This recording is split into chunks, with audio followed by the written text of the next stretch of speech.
안녕하세요. 저는 충북대학교 국어교육과에서 학생들을 가르치고 있는 황지영입니다. 만나서 반갑습니다.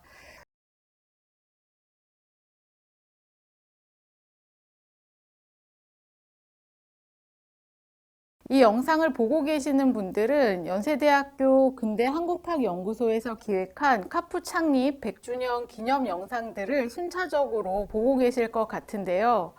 저는 오늘 카푸에서 맹원으로 활약하였고 1935년에 카푸 해상계를 경기도 경찰국에 제출한 김남천에 대해 말씀드리려고 합니다. 카푸에 대해 이미 알고 계신 내용들을 상기하면서 오늘 강의도 잘 들어주시기 바랍니다. 오늘 강의 진행 순서는 다음과 같습니다. 우선 카푸와 김남천의 활동들을 먼저 살피고 김남천의 생애와 문학에 대해서 개괄적으로 말씀드리겠습니다.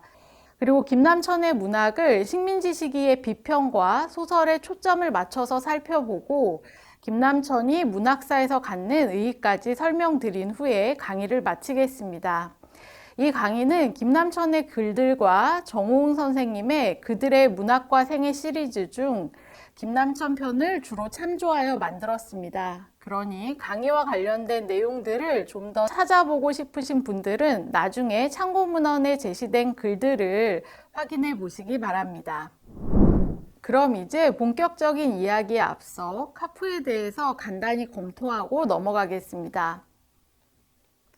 다들 아시다시피 조선 플로레타리아 예술가 동맹, 줄여서 프로예맹을 뜻하는 카푸는 1925년 8월에 결성되었습니다. 이 단체는 1922년에 결성된 염군사와 1923년에 결성된 파스큘라가 함께하기로 결의하면서 만들어졌습니다. 결성된 이후 10년 동안 그 구성원들이 활발히 활동했지만 1935년에 결국 해산됩니다. 그 이유는 1931년 만주사변을 필두로 일본이 본격적인 전쟁 국가로 발돋움하면서 식민지에 대한 감시와 검열이 강화되었고 그 과정에서 카푸 역시 강도 높은 탄압을 받았기 때문입니다. 그래서 1935년 5월 김기진, 김남천, 이마 등이 상의하여 경기도 경찰국에 카푸 해상계를 제출하면서 결국 10년 동안의 활동을 마무리합니다. 결성 이후 해산 때까지 카푸는 조선 문단에서 가장 큰 영향력을 행사하는 단체였습니다.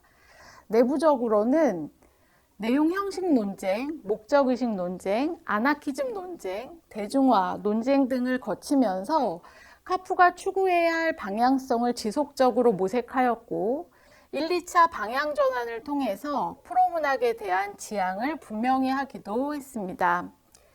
정치 후의 문학을 추구하는 카푸는 계급문학 혹은 프로문학을 추구하는 과정에서 긍정적인 영향들을 만들어내기도 했지만 문학성이 담보되지 못했다는 평가를 피해가기 어려웠습니다.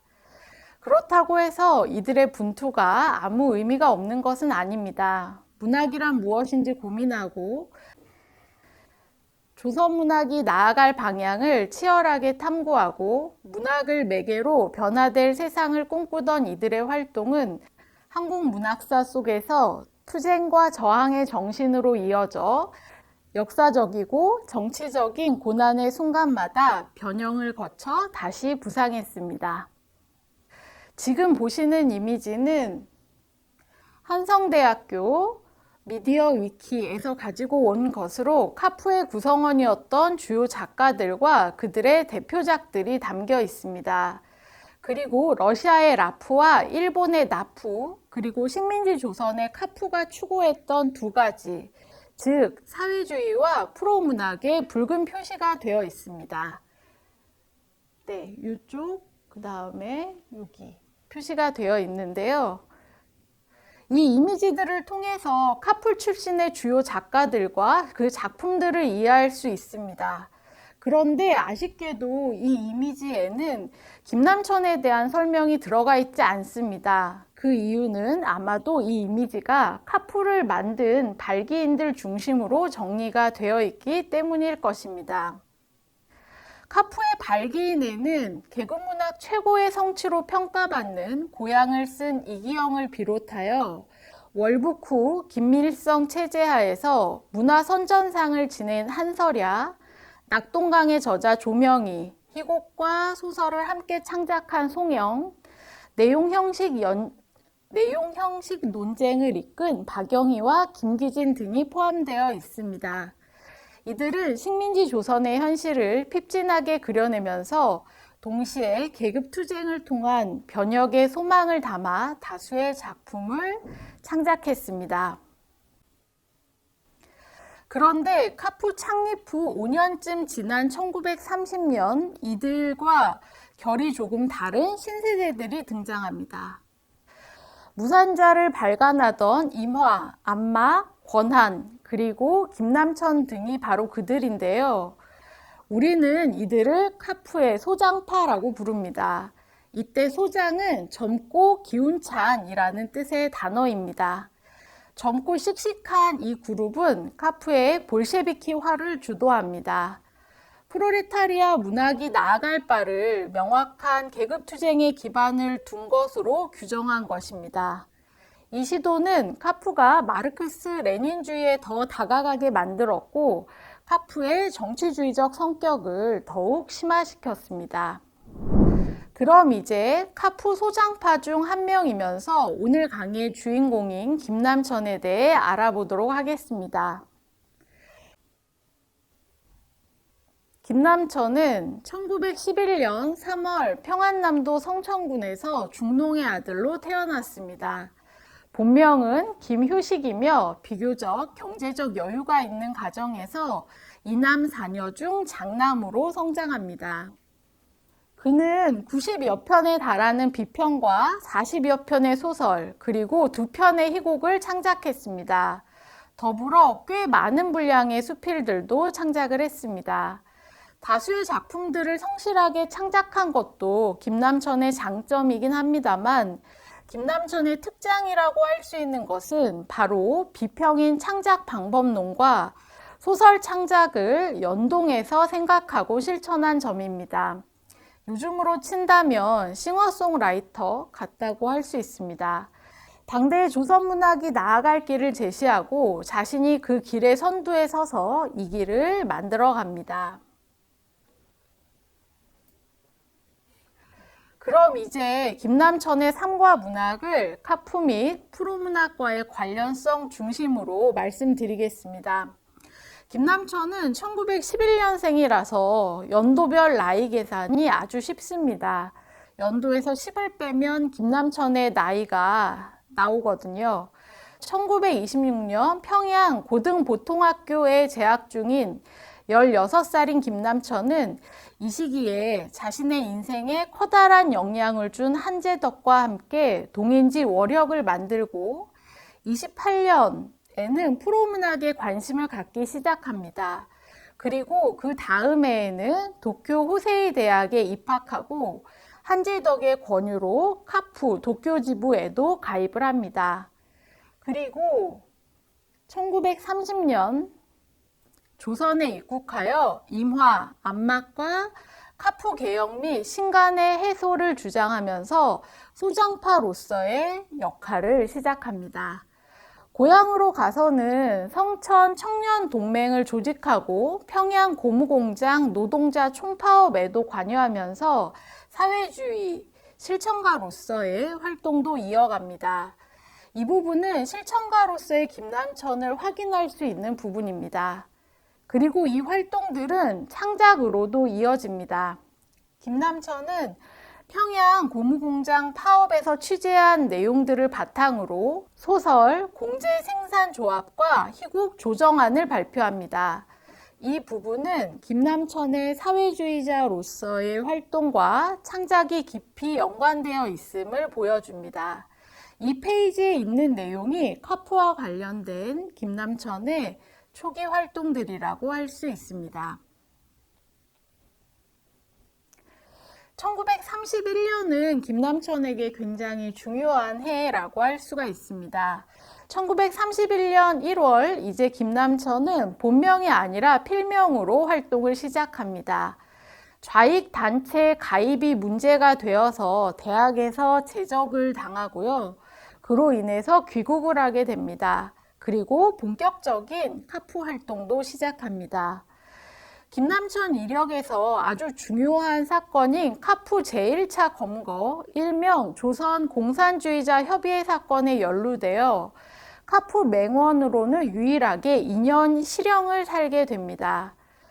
1933년에 병보석으로 출소를 하고 낙향을 하지만 이 경험은 김남천의 의식 속에 강렬하게 남았습니다. 그래서 옥중 체험을 담은 물이라는 단편소설을 창작하였고 이 작품을 혹평한 이마와 물 논쟁을 벌이기도 합니다. 이 물 논쟁에 대해서는 뒤에서 좀 더 자세히 설명드리겠습니다. 이 시기 김남천은 카프 활동에 적극적으로 참여하면서 동시에 공장 노동자들의 삶을 다룬 소설들을 발표하기도 하였습니다. 그중 1931년에 발표한 공장신문과 1932년에 발표된 공호회가 주요 작품이니 관심 있는 분들은 나중에 한번 읽어보시기 바랍니다. 1934년이 되면 카프 제2차 검거가 시작되고 김남천도 검거가 되었으나 1931년 1차 검거 때 투옥되었다는 이유로 석방이 됩니다. 그래서 김남천은 기자로서 이 조사 과정을 취재하여 보도합니다. 그리고 1935년 5월에 이마 김기진과 협의하여 카프 해상계를 제출합니다. 그리고 조선중앙일보 기자가 되지만 신문이 정관되면서 퇴사하게 됩니다. 여기까지가 카프와 직접적인 연관성을 가지고 있었던 김남천의 삶입니다. 김남천은 카프 해산 후 비평은 계속 창작하였지만 소설 창작에는 공백기를 갖습니다. 거의 2년 정도의 공백기, 2년 넘게 공백기가 있는데요. 그러다가 1937년 3월부터 창작 방법론과 연동되는 작품들을 왕성하게 발표하기 시작합니다. 카프가 해산되고 공식적으로 사회주의를 표방할 수 없었던 시기에 김남천은 어떤 마음이었을까요? 1937년 이후에 그가 발표한 소설들을 따라 읽다 보면 그 마음을 조금은 짐작할 수 있을 것 같습니다. 자신의 의지에 의한 것이 아니긴 했지만 삶의 구심점이었던 이념을 상실한 자의 내면이 그의 작품 곳곳에서 그려집니다. 1937년 작인 철을 때리고 춤추는 남편 등에서 이를 확인할 수 있습니다. 더 이상 사회주의자일 수 없음에서 오는 허무함, 우호적이지 않은 타인들의 시선, 생활에 안주하고 싶은 욕망 등이 주인공들의 내면을 파고들면서 이들의 삶은 균형을 상실합니다. 그래서 이 시기에 김남천은 인격 상실을 겪는 어른들의 대항마로 소년들의 서사를 쓰기도 하고 가치 중립을 추구하는 기술자를 주인공으로 내세우기도 합니다. 이러한 시도들에 대해서는 이후 김남천의 소설 세계 부분에서 자세히 말씀드리겠습니다. 1945년 드디어 기다리고 기다리던 해방이 왔습니다. 해방 직후 김남천은 이마와 함께 조선문화건설본부 설립을 주도합니다. 그리고 다음 해에는 조선문학가 동맹의 중앙집행위원회 서기국 서기장이 됩니다. 일제의 탄압으로 드러낼 수 없었던 자신의 이념을 다시 한번 펼칠 수 있는 기회를 만난 것입니다. 하지만 남한에 미국의 영향력이 강화되면서 1947년 남로당 계열 문인들과 함께 월북을 합니다. 그리고 51년에 소설 꿀을 발표한 이후 행적이 불분명한 상태입니다. 김남천이 사망했다는 건 확실한데요. 그 김남천의 사망과 관련해서 세 가지 설이 존재합니다. 하나는 임화, 이원조와 함께 1953년에 숙청되었을 것이라는 설이고, 다른 하나는 1955년 박헌영 숙청 때 함께 숙청되었을 것이라는 설입니다. 마지막은 1978년까지 생존해 있었다는 설이지만 이 셋 다 확인된 것은 아닙니다. 한 가지 확실한 것은 월북 후 김남천의 삶이 녹록지 않았다는 것, 그가 꿈꾸었던 이념 세상은 실현되지 않았다는 것입니다. 지금까지 김남천의 삶에 대해서 정리를 해 보았습니다. 이제부터는 김남천의 비평세계에 대해 말씀드려 보겠습니다. 비평이란 무엇인가? 이 질문에 대한 대답은 시대마다 다르게 나올 수 있을 겁니다. 최근의 비평들의 경향과 김남천이 주로 활동하던 시기의 비평은 성격이 많이 다릅니다. 최근의 비평들이 작품들과 상동하는 경향이 강하다면 식민지 시기 비평가들은 창작자들이 나아갈 방향성을 제시하는 것이 자신들의 사명이라고 생각했던 것 같습니다. 이런 생각은 특히 김남천의 창작 방법론들을 보면 더욱 굳어집니다. 카프 해산 이후 사회주의자들의 소시민성을 폭로하는 고발 문학에서 시작하여 모랄론과 풍속론을 거쳐 로만 개조론에 이르고 다시 관찰 문학론으로 나아가기까지의 과정에는 비평가 김남천의 고민과 분투가 담겨 있습니다.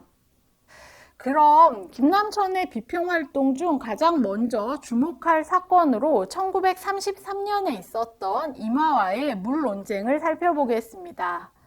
이 작품은 김남천이 실제로 감옥에서 생활한 경험을 녹아서 창작한 작품입니다. 그래서 상황이 굉장히 사실적으로 묘사되어 있습니다.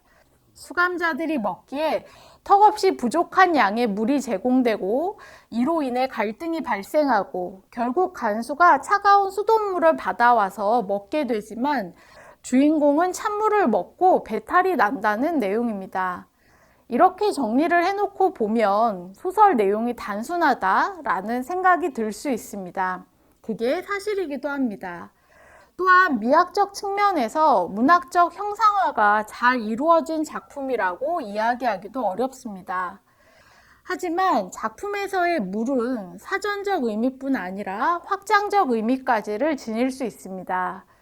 소설 속에서 물은 인간의 생존을 유지시켜주는 필수제이자 수감자들이 간절히 소망하는 대상입니다. 그래서 물에 대한 갈망은 육체적 목마름을 해소하기 위한 것이기도 하지만 자유에 대한 갈망으로도 읽을 수 있습니다. 또한 이 작품에는 카프 1차 검거 사건으로 감옥에 다녀온 실천가 김남천으로서의 자부심도 담겨 있습니다. 하지만 이만은 유물 변증법에 기반한 창작 방법론의 한계를 지적하고 작품과 문학가의 실천을 등치시키는 것은 경험주의적 오류가 담길 수 있다며 이 작품을 비판합니다. 사실 이마의 의견이 더 설득력이 있긴 합니다. 김남천도 그것을 알고 있었던 것 같습니다. 그럼에도 자신의 작품을 옹호하고자 하는 김남천의 마음도 이해가 되긴 합니다. 비평사의 관점에서 본다면 이 논쟁은 작가의 세계관과 창작 방법, 비평의 객관성과 작가의 실천 문제 등을 제기했다는 점에서 의의가 있습니다. 저는 이런 문학사적 의의와 함께 김남천의 인간적인 면모가 잘 드러나기 때문에 이 논쟁이 중요하다고 생각합니다. 이제 김남천의 창작 방법론에 대해 말씀드리겠습니다. 카프 해산 이후 김남천은 끝없이 리얼리즘 문학, 특히 소설이 나아갈 방향에 대해서 고민합니다. 그래서 고발문학론, 모랄론, 풍속론, 로만 개조론, 관찰 문학론에 이르기까지 다양한 방법들을 모색하고 그 방법들에 기대어 창작을 이어갑니다. 이 과정에서 리얼리즘론의 정립을 위한 김남천의 노력이 본격적으로 시작되었음을 알 수 있습니다. 그럼 가장 먼저 자기 고발론에 대해 말씀드리겠습니다. 이 방법은 작가 및 작중인물의 소시민성을 폭로하고 자기를 고발하는 것을 통해 작품을 창작하고자 합니다. 카프 해산 이후 많은 사회주의자들이 느꼈을 상실감에 대한 이야기라고도 볼 수 있는데요. 대표작은 오른쪽에 인용해 놓은 철을 때리고입니다. 이 작품의 주인공은 사회주의의 거두로 활동했지만 지금은 변호사인 허창훈에게 지원금을 받아서 출판사를 차리려고 하는 차남수라고 하는 인물입니다. 그는 신문기자인 김준호와도 동업을 하려고 하는데 아내 정숙과 준호 사이를 의심하면서 문제가 발생합니다. 이 오해로 인해 아내와 다투던 중 사상적 동지이기도 했던 아내의 입을 통해서 자신의 치부를 확인하게 됩니다. 인용문 속에 나오는 내용이 바로 아내를 매개로 한 폭로입니다. 인용문을 읽어보겠습니다. 너도 양심이 있는 놈이면 잡지책이나 내고 소설책이나 시 나부랭이를 출판하면서 그것이 다른 장사보다 양심적이라고 말은 안 나올 게다. 새로 난 법률이 무섭지. 직업이 필요했지. 야, 사회주의자가 참 훌륭하구나. 20년간 사회주의나 했기에 이 모양인 줄 안다. 질투심, 시기심, 파벌심리, 허영심, 구려, 비거, 인찍기, 브로커. 내 몸을 흐르는 혈관 속에 민중을 위하여 피가 한 방울이라도 남아서 흘러 있다면 내 목을 바치리라. 굉장히 내용이 신랄하죠. 이런 비판을 직접적으로 받는다면 누구나 상처를 입게 될 것입니다. 그런데 부부싸움 중 분노가 극에 달한 아내의 입을 빌려 폭로를 자행한 작가의 전략은 꽤 효과적이었습니다. 이미 알고 있지만 아무도 몰랐으면 했던 자신의 모습이 만천하에 공개되면서 나는 다시 한번 자조와 그럼에도 삶을 이어가기 위한 합리화의 과정을 겪습니다. 자기 고발로는 변명이나 자조 등 신변 잡사의 영역을 벗어나기 어려운 것이었습니다. 그래서 김남천은 이를 넘어서기 위해 객관성의 추구가 더해진 창작 방법론을 다시 고민합니다. 그래서 등장한 것이 바로 모랄과 풍속 개념을 매개로 한 새로운 단계입니다. 모든 현상을 그것 자체로서 파악하려고 하는 하나의 인식을 뜻하는 모랄은 개인의 도덕적 차원과는 구별됩니다. 사회와 역사에 대한 합리적이고 과학적인 인식을 추구하는 모랄은 풍속과도 밀접한 관련성을 지닙니다. 풍속은 인간 생활의 각종 양식에 의해 결정되는 것으로 일반 대중과의 객관적 현실을 인식할 수 있게 돕습니다. 객관적 현실에 대한 전체성을 파악하는 것, 이것이 바로 모랄 풍속론의 핵심입니다. 그리고 이러한 논의는 리얼리즘의 모습을 갖추고 있습니다. 여기에서 한 걸음 더 나아가 로만 개조론이 등장합니다. 형상화의 매개체로서 모랄과 풍속을 끌어안으면서 풍속 묘사가 제대로 이루어지지 않았다는 평을 넘어서기 위한 노력이 로만 개조론입니다. 인용문에서도 확인할 수 있듯이 김남천은 모랄의 확립, 정황의 전형적 묘사, 생기발랄한 인물의 창조, 지적 관심의 고향 등을 로만 개조의 핵심으로 보았습니다. 하지만 1930년대 후반이라고 하는 당대적 상황에서 적극성을 담아 실현의 정신을 구현하는 인물을 그려내는 것은 어려운 일이었기 때문에 과거로 거슬러 올라갈 수밖에 없었습니다. 그래서 등장한 것이 바로 개화기를 배경으로 하는 가족사 연대기 소설 대하입니다. 대하는 1939년 인문사 장편소설 전집 기획의 하나로 출판되었습니다. 당대로부터 30년 전인 개화기를 무대로 설정하여 현대의 전사, 역사의 앞부분이란 뜻입니다. 현대의 전사를 그려낸 진정한 역사소설을 표방합니다. 돈이 더욱 지배적인 가치가 되어가는 세계 속에서 서자인 형걸이 삶을 개척해 나가는 내용이 주를 이루고 있습니다. 하지만 이 작품에서 로만 개조론이 제대로 녹아들었는지를 묻는다면 그에 대한 대답은 부족하다에 가깝습니다. 이상을 추구하는 이론을 실제 창작이 따라가긴 어렵다는 것을 이 작품 역시 보여줍니다. 마지막 창작 방법론은 관찰 문학론입니다. 김남천은 발자크 문학에서 영감을 받은 후 더 철저한 객관성을 추구합니다.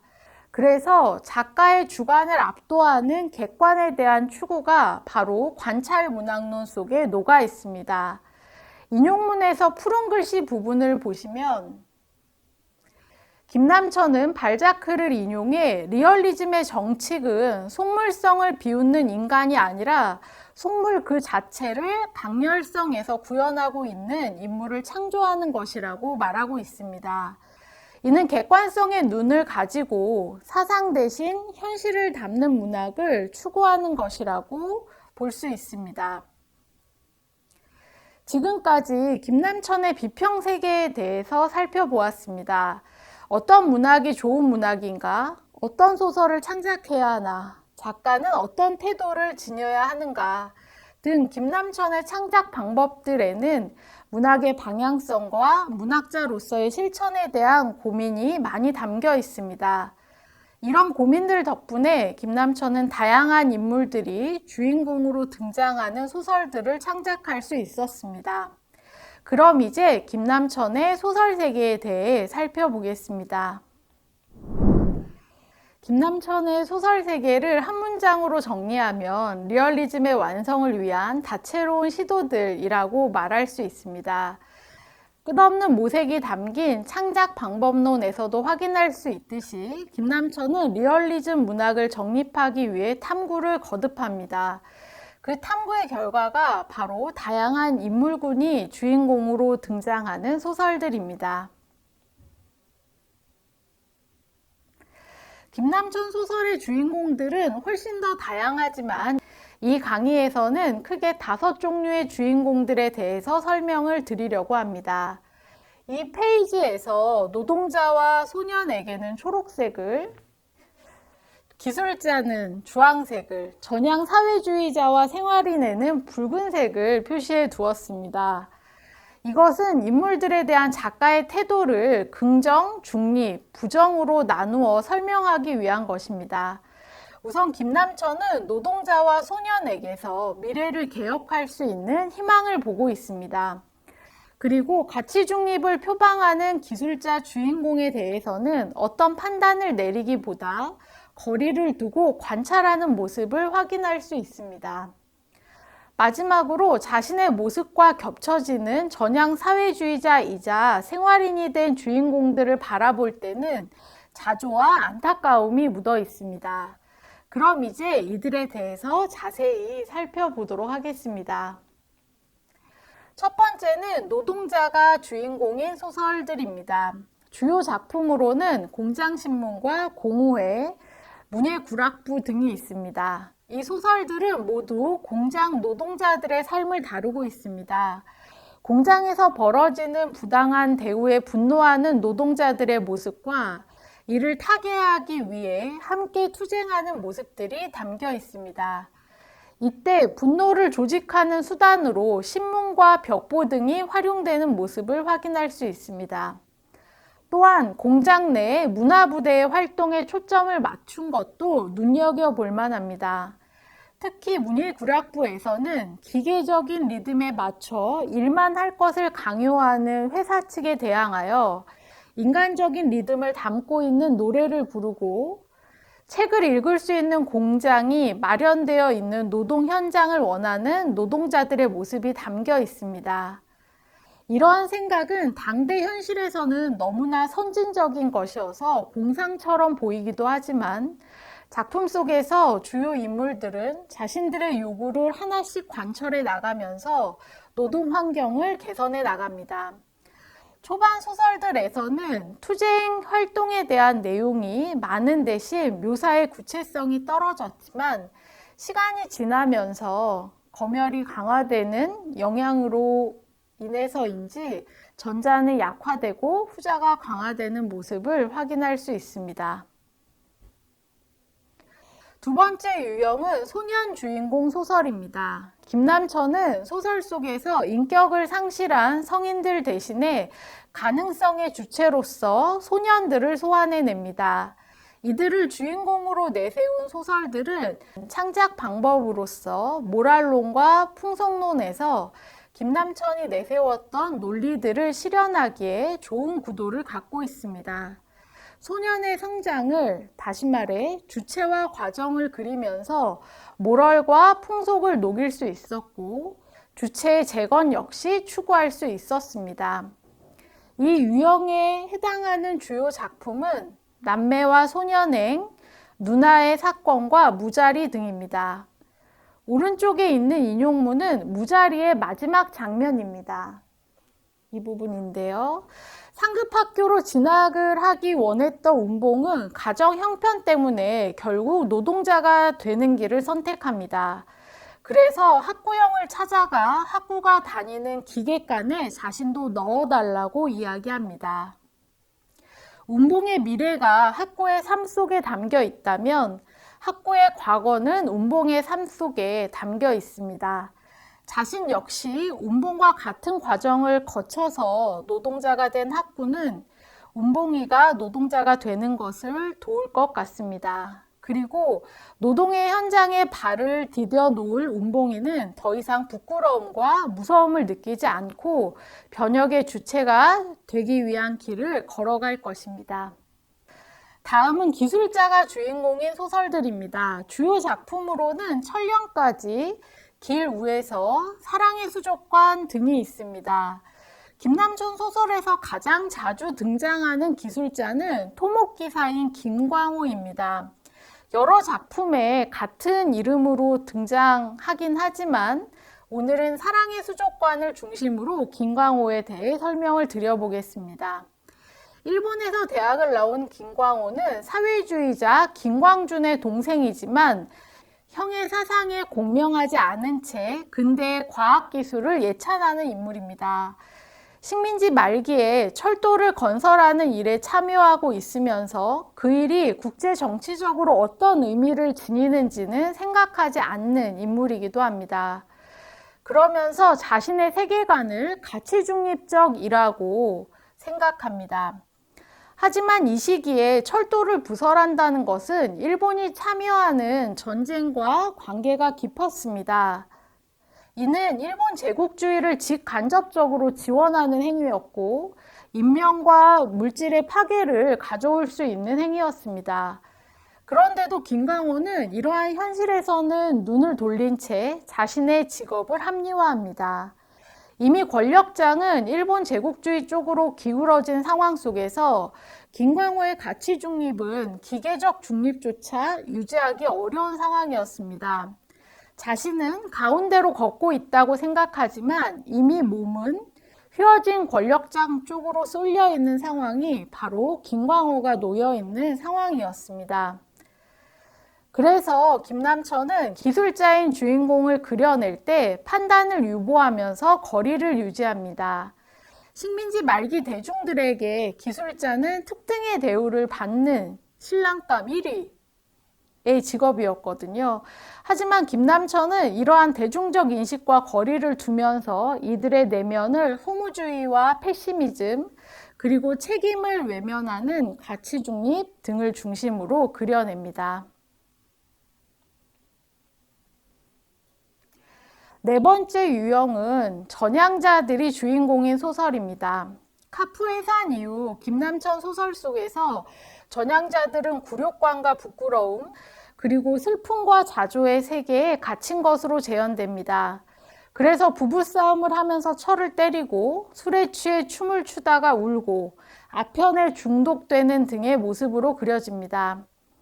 이러한 작품 중 한국 문학사에서 전향소설의 백미라고 평가받는 작품도 존재합니다. 바로 경영과 맥 연장입니다. 이 연작에는 감옥 안에서 전향을 하고 자신의 옥바라지를 했던 애인을 버리고 의절했던 아버지에게로 돌아가는 오시영, 경성제국대학 영어 강사를 준비하다가 실패한 후 허무주의에 빠져 있던 이관영. 이 둘 사이에서 서사를 이어가면서 상황에 굴복하지 않고 끝까지 인생의 꽃을 피울 것을 다짐하는 최무경 등이 등장합니다. 식민지 말기라는 격변의 시대 속에서 이 셋이 만들어가는 이야기도 흥미진진하지만 개개인의 내면을 그려내는 방식은 아주 탁월합니다. 인용문에 담겨있는 부분은 오시영이 사회주의를 버리고 친일로 넘어가면서 자신을 합리화하는 내용입니다.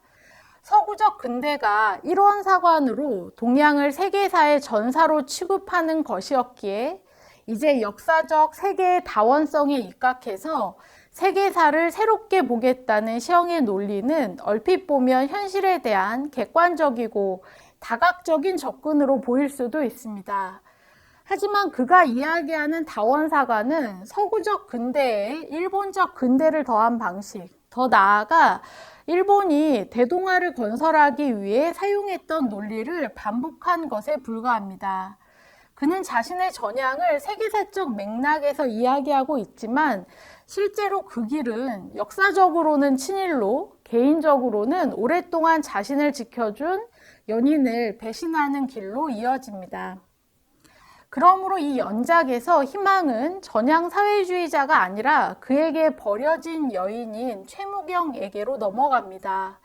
이제 삶도 직업도 자신을 위해 갖겠다고 다짐하는 무경의 의지가 작가가 생각하는 최대치의 희망으로 그려집니다. 마지막 유형은 생활인 혹은 일상인이 주인공으로 등장하는 소설입니다. 김남천은 등불과 어떤 아침에서 자신의 모습이 투영된 주인공들을 그려 넣습니다.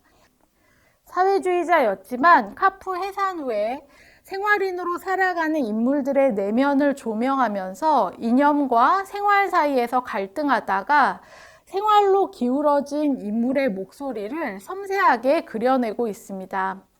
특히 등불에는 하느님과 바른팔의 알레고리를 사용하여 작가이자 작중인물의 가장 내밀한 욕망, 즉 나는 살고 싶다는 외침을 전하고 있습니다. 비자발적 전향은 사회주의자에게 사회적 죽음에 가까운 것이었습니다.